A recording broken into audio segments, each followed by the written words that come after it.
¿Qué tal, amigos curiosos de la historia? Hoy vamos a desentrañar uno de los inventos más importantes de la humanidad, uno que usamos todos los días pero que rara vez entendemos de verdad. No, no hablo del control remoto ni de las quesadillas. Hablo del dinero. Cuando pensamos en dinero, seguro se nos vienen a la mente billetes coloridos, monedas que tintinean en el bolsillo, o quizá los numeritos que vemos en la pantalla del cajero automático.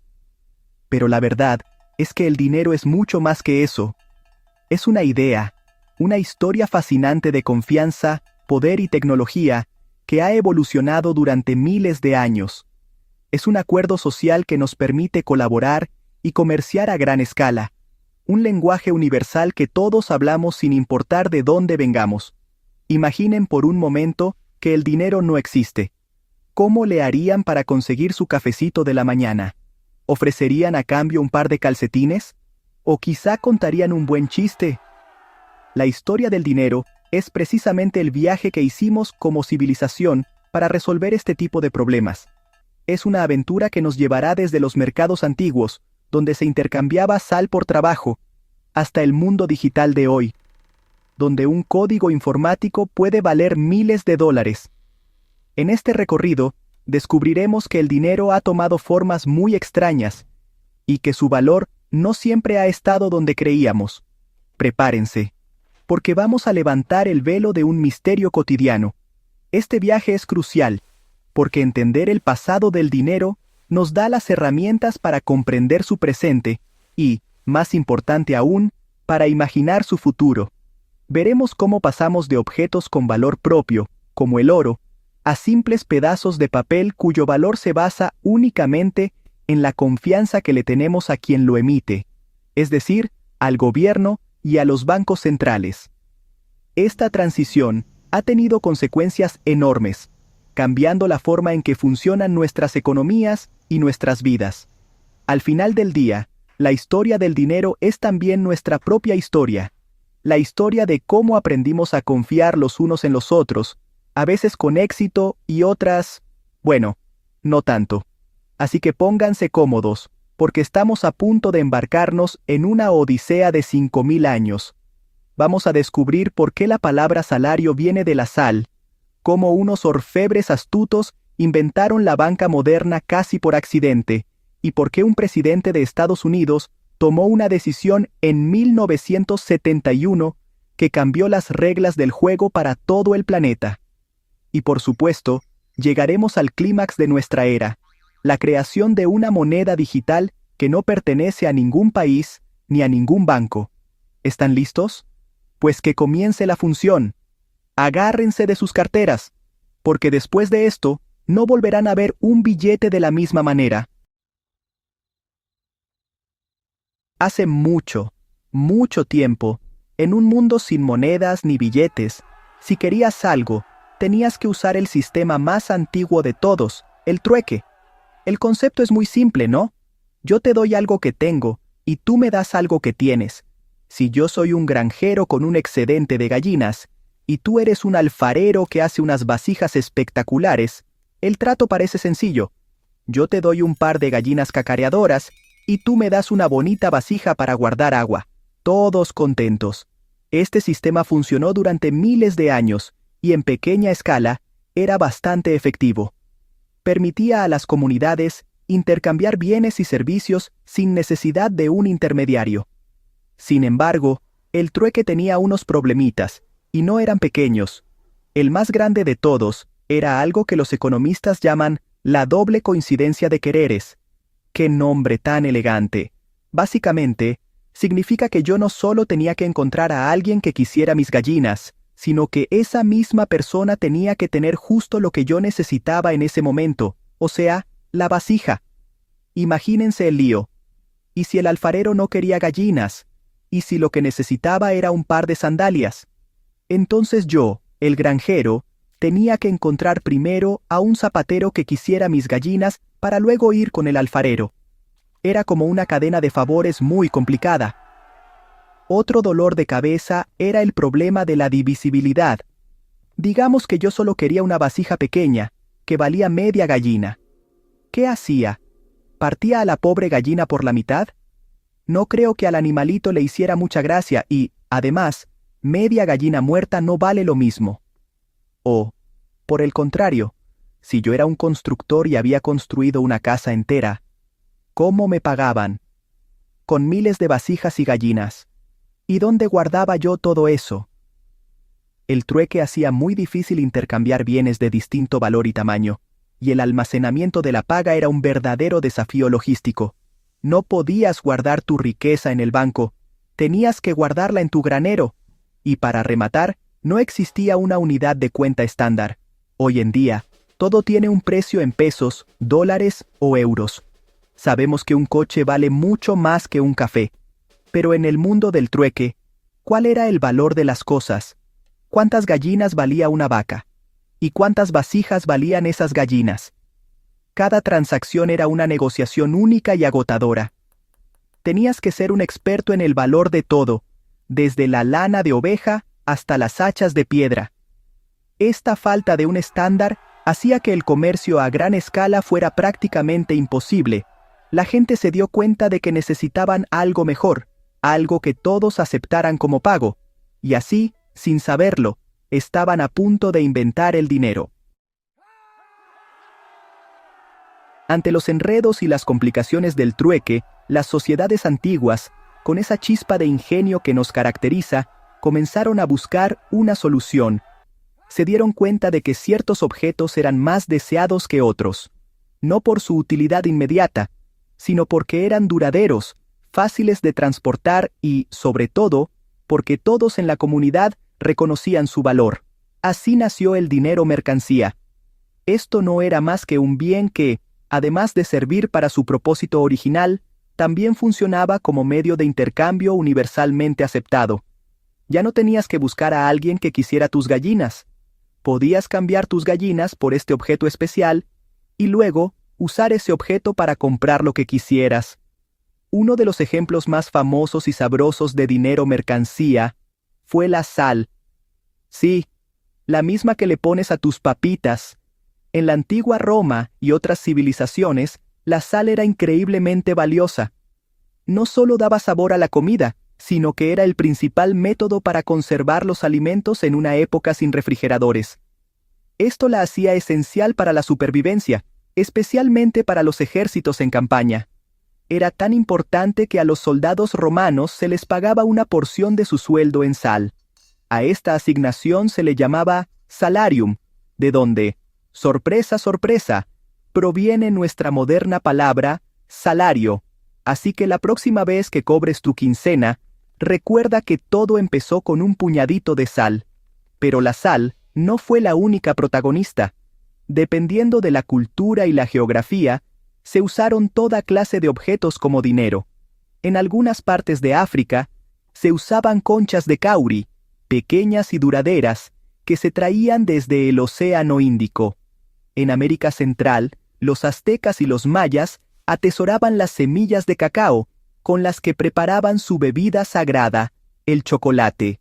Imagínense poder pagar el mandado con chocolate. Con un cierto número de semillas podías comprar un tomate, y con un poco más, un conejo.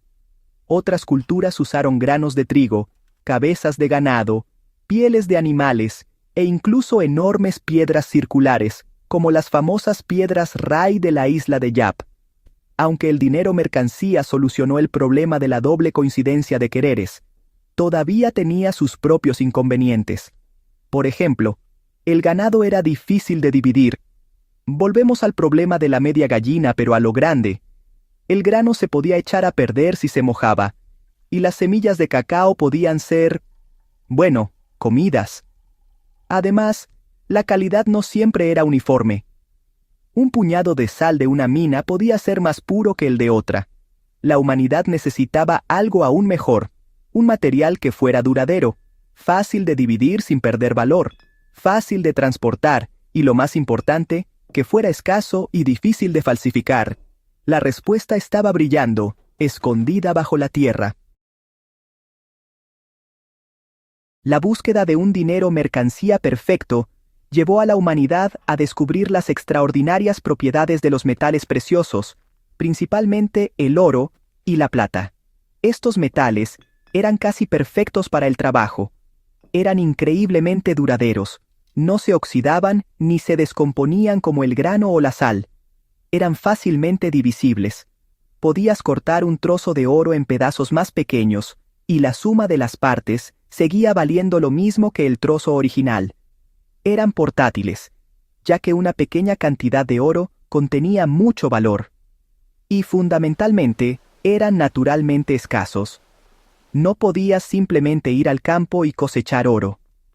Requería un gran esfuerzo encontrarlo y extraerlo, lo que garantizaba que su oferta no se disparara de la noche a la mañana. Al principio, la gente comerciaba con oro y plata en bruto, polvo, pepitas o lingotes. Pero esto todavía presentaba un problema. Cada vez que querías hacer una transacción, tenías que llevar contigo una balanza de precisión para pesar el metal y luego hacer pruebas para verificar su pureza. Era un proceso lento y engorroso. Imagínense estar en la fila del mercado y que cada persona tuviera que sacar su kit de joyero para pagar por unas manzanas. Era evidente que se necesitaba un sistema más eficiente. Alguien tenía que garantizar el peso y la pureza del metal para que la gente pudiera intercambiarlo rápidamente y con confianza. Esa brillante idea surgió alrededor del siglo VII a.C. en el reino de Lidia, en lo que hoy es Turquía. A los lidios se les ocurrió tomar trozos de una aleación natural de oro y plata llamada electro, y estamparles un sello oficial, generalmente la cabeza de un león, que era el símbolo de su rey. Habían nacido las primeras monedas.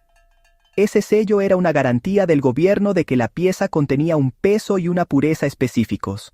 De repente, ya no era necesario pesar ni analizar el metal en cada compra. La gente podía simplemente contar las monedas. Esta innovación revolucionó el comercio, haciéndolo más rápido, más fácil y más confiable que nunca. La idea de las monedas fue un éxito rotundo y se extendió como la pólvora por todo el mundo antiguo. Griegos, persas y romanos adoptaron y perfeccionaron el sistema. Durante los siguientes 2000 años, el dinero era, en esencia, metal. El valor de una moneda estaba en el propio metal que contenía, no en el sello que llevaba. Si una moneda decía que era de plata, era porque estaba hecha de plata. Este concepto de dinero con valor intrínseco dominó el pensamiento económico y sustentó imperios enteros.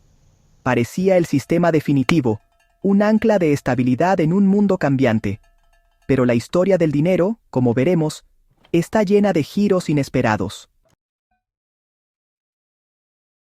Con el auge del comercio gracias a las monedas de oro y plata, surgió un nuevo problema para los mercaderes y la gente adinerada: la seguridad.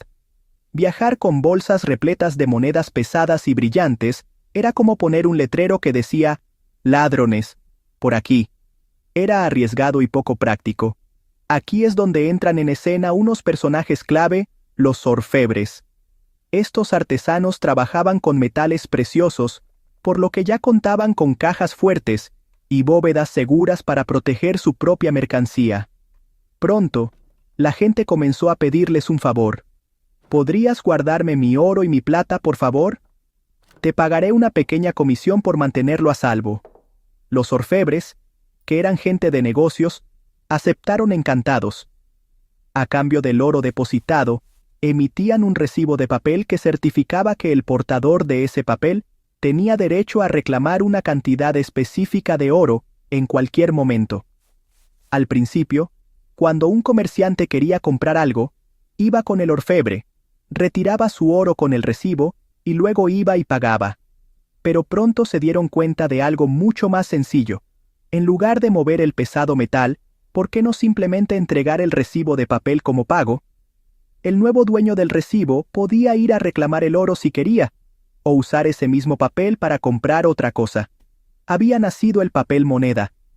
Estos recibos de papel eran mucho más convenientes y seguros que las monedas.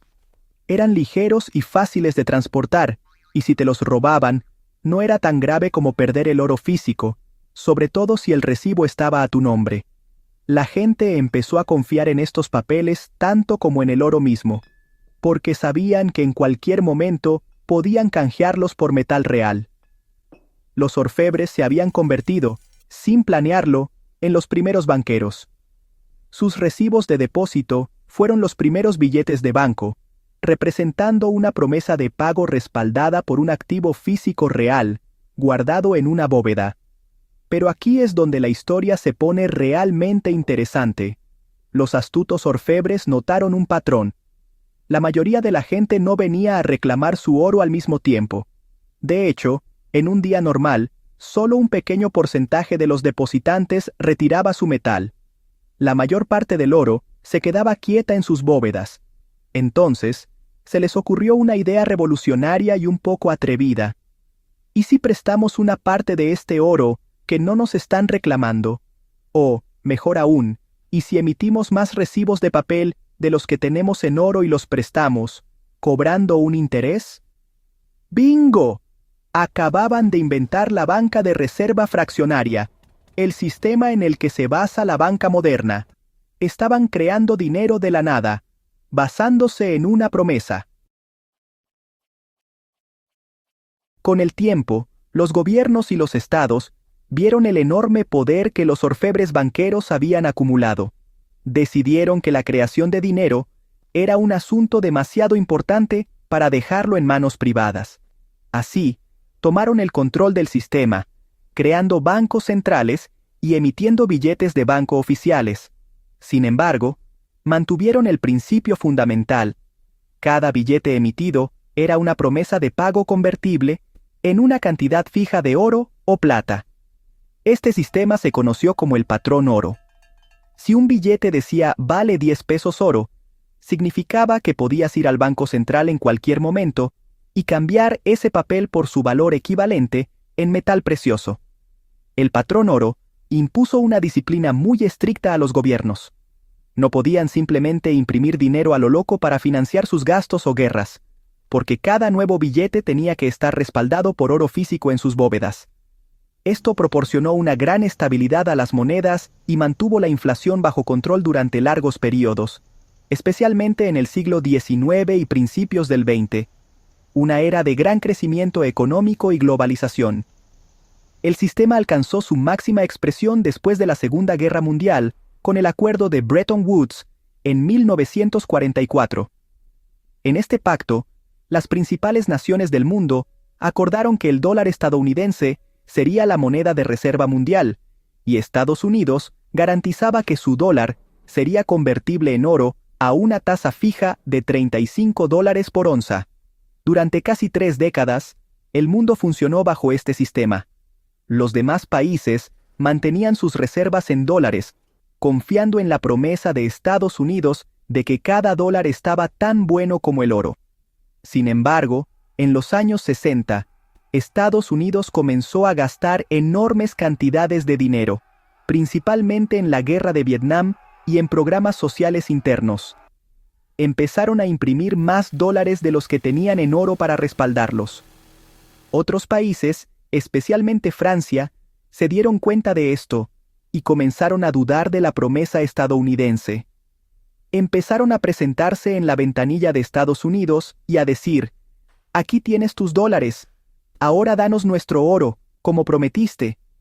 La situación llegó a un punto crítico. Las reservas de oro de Estados Unidos se estaban agotando a un ritmo alarmante. Si esto continuaba, el país se quedaría sin oro y no podría cumplir su promesa, lo que provocaría un colapso financiero global. Así que, en una decisión que sacudió al mundo, el 15 de agosto de 1971, el presidente Richard Nixon apareció en televisión y anunció que Estados Unidos suspendía unilateral y temporalmente la convertibilidad del dólar en oro. Esa suspensión temporal se ha mantenido hasta el día de hoy. En ese instante, y por primera vez en la historia, todas las monedas del mundo, incluido el dólar, se convirtieron en dinero fiat, es decir, dinero sin respaldo físico, cuyo valor se basa únicamente en la fe y la confianza en el gobierno que lo emite. El fin del patrón oro en 1971 abrió las compuertas de un mundo completamente nuevo para el dinero. Al cortar el último lazo que ataba al dinero con un activo físico como el oro, los gobiernos y sus bancos centrales obtuvieron un poder sin precedentes. La capacidad de crear dinero de la nada, sin más límite que su propia voluntad. El dinero ya no era un objeto de valor intrínseco, ni siquiera una promesa de canje por uno. Se convirtió en dinero por decreto, o fiat en latín. Su valor ya no dependía de la escasez del oro, sino de la gestión, o mala gestión, de los políticos y banqueros centrales. Esto inauguró una era de inflación crónica, donde el poder de compra de nuestro dinero se erosiona lenta pero constantemente año tras año. Casi al mismo tiempo que el dinero perdía su ancla física, comenzaba otra transformación igualmente profunda, su digitalización. Con la llegada de las computadoras y las redes de telecomunicaciones, el dinero comenzó a desmaterializarse. Primero fueron las tarjetas de crédito en los años 80, que nos permitían pagar sin usar efectivo. Luego vinieron las transferencias electrónicas, la banca por Internet y los cajeros automáticos.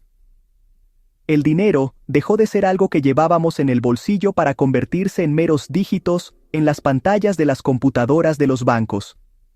Un simple cambio en un registro contable digital podía mover millones de un lado a otro del mundo en segundos. Hoy en día, la inmensa mayoría del dinero que existe en el mundo, se estima que más del 90%, no tiene forma física. No son monedas ni billetes. Son simplemente asientos contables en los servidores de los bancos comerciales. Cuando recibes tu salario, no llega un camión blindado con billetes a tu casa. Simplemente, tu banco aumenta el número en tu cuenta y el banco de tu empleador lo reduce. Este dinero digital es increíblemente eficiente, pero también es completamente centralizado. Está controlado por un puñado de instituciones financieras y gobiernos, lo que les da un control total sobre quién puede usarlo, cuándo y para qué. Esta centralización tiene consecuencias importantes. Tu dinero puede ser congelado, tus cuentas bloqueadas y tus transacciones censuradas o revertidas con solo una orden judicial o administrativa. Además, la creación de este dinero digital es instantánea. Cuando un banco central quiere estimular la economía, no necesita encender las imprentas. Simplemente añade ceros a las cuentas de los bancos comerciales en su sistema informático. Este poder para crear dinero ilimitadamente es la causa principal de la devaluación constante de nuestros ahorros. El dinero se había vuelto invisible, ilimitado y totalmente controlado. El escenario estaba listo para una reacción, para una nueva idea que desafiara todo el sistema. En medio de la gran crisis financiera de 2008, cuando la confianza en los bancos y los gobiernos estaba por los suelos tras el colapso de gigantes financieros y los masivos rescates con dinero público, apareció en Internet un misterioso documento, titulado Bitcoin. Un sistema de efectivo electrónico de usuario a usuario fue publicado por una persona o grupo bajo el seudónimo de Satoshi Nakamoto. Nadie sabía quién era, pero su propuesta era revolucionaria. Planteaba la creación de una nueva forma de dinero, una moneda puramente digital, que no necesitaba bancos para funcionar ni gobiernos para ser emitida. Era una respuesta directa a las fallas del sistema financiero tradicional. Bitcoin fue diseñado para resolver los problemas del dinero fiat digital. Mientras que el dinero en tu cuenta bancaria puede ser creado sin límite por el Banco Central, Bitcoin tiene una regla fundamental grabada en su código: su escasez es absoluta y programada. Solo existirán 21 millones de Bitcoins, ni uno más. Esta regla no puede ser cambiada por ninguna persona o gobierno, lo que lo convierte en el primer activo digital verdaderamente escaso de la historia. Es como si el oro digital existiera, pero con la ventaja de que su cantidad total es conocida y verificable por cualquiera. Esta escasez matemática está diseñada para proteger su valor de la devaluación por inflación. La segunda gran innovación de Bitcoin es su descentralización. A diferencia del dinero tradicional, que depende de los servidores de un banco central, Bitcoin funciona sobre una red de miles de computadoras, llamadas nodos, repartidas por todo el mundo. Ninguna entidad única controla la red. Para que una transacción sea válida, debe ser verificada y acordada por la mayoría de la red. Esto hace que el sistema sea increíblemente resistente a la censura o al control. Un gobierno no puede apagar Bitcoin, de la misma manera que no puede apagar Internet. Te convierte en el verdadero dueño de tu dinero, sin necesidad de pedir permiso a un intermediario para enviarlo o recibirlo. Finalmente, Bitcoin introdujo el concepto de la blockchain, o cadena de bloques. Piensen en ello como un libro de contabilidad público, compartido y distribuido entre todos los participantes de la red. Cada transacción que se ha hecho en la historia de Bitcoin está registrada en este libro de forma permanente y transparente. Una vez que una transacción se añade a la cadena, no puede ser modificada ni eliminada, lo que lo hace a prueba de fraudes y manipulaciones. Bitcoin es, en esencia, un regreso a los principios del dinero sólido, escaso y difícil de crear, pero en un formato digital, global y soberano, basado en la matemática y la criptografía en lugar de la confianza en instituciones falibles. Hemos viajado a través de 5.000 años de historia, desde el incómodo trueque hasta la elegante criptografía de Bitcoin. En este largo camino, hemos visto al dinero tomar las formas más diversas: sal, conchas, cacao, oro, papel y finalmente, puros datos digitales. Cada una de estas transformaciones no fue solo un cambio tecnológico, sino un profundo cambio en la forma en que los seres humanos colaboramos y, sobre todo, en quién depositamos nuestra confianza. Al principio, confiábamos en el valor intrínseco de un objeto, como la utilidad de la sal o el brillo del oro. Era una confianza tangible, algo que podíamos tocar y sentir.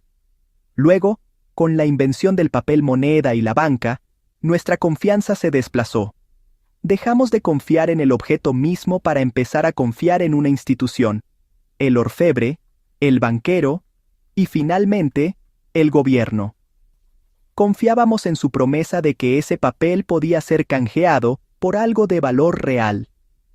El evento de 1971 marcó el paso final en esta evolución. La confianza se volvió abstracta, depositada enteramente en la capacidad de los bancos centrales y los gobiernos para gestionar la economía y mantener el valor de una moneda que ya no tenía respaldo físico. El dinero se convirtió en un acto de fe colectivo en el sistema. La aparición de Bitcoin representa una nueva y radical vuelta de tuerca en esta historia de la confianza. Propone un sistema que no requiere que confiemos en ninguna persona o institución. En su lugar, nos pide que confiemos en las matemáticas, en el código y en una red descentralizada. Es un sistema trustless, sin necesidad de confianza, porque las reglas son transparentes, verificables por todos, y no pueden ser alteradas por un poder central. Bitcoin nos devuelve la soberanía sobre nuestro propio valor, de una manera que recuerda a cuando la gente poseía oro físico, pero adaptado a la era digital y global en la que vivimos. La historia del dinero, amigos, está lejos de terminar. Es un libro que se sigue escribiendo cada día. Entender esta evolución, desde la sal hasta Bitcoin, no es solo un ejercicio de curiosidad histórica, es una herramienta esencial para navegar el presente y el futuro. Nos ayuda a cuestionar qué es realmente el valor, dónde reside la confianza y qué tipo de sistema financiero queremos construir. Sea cual sea la forma que tome el dinero en el futuro, una cosa es segura: seguirá siendo un reflejo de nuestra tecnología, nuestra sociedad y, en última instancia, de nuestra eterna búsqueda de una mejor manera de intercambiar valor entre nosotros. Y esa, mis amigos, es una historia que vale oro, o quizá algún día valga bitcoins.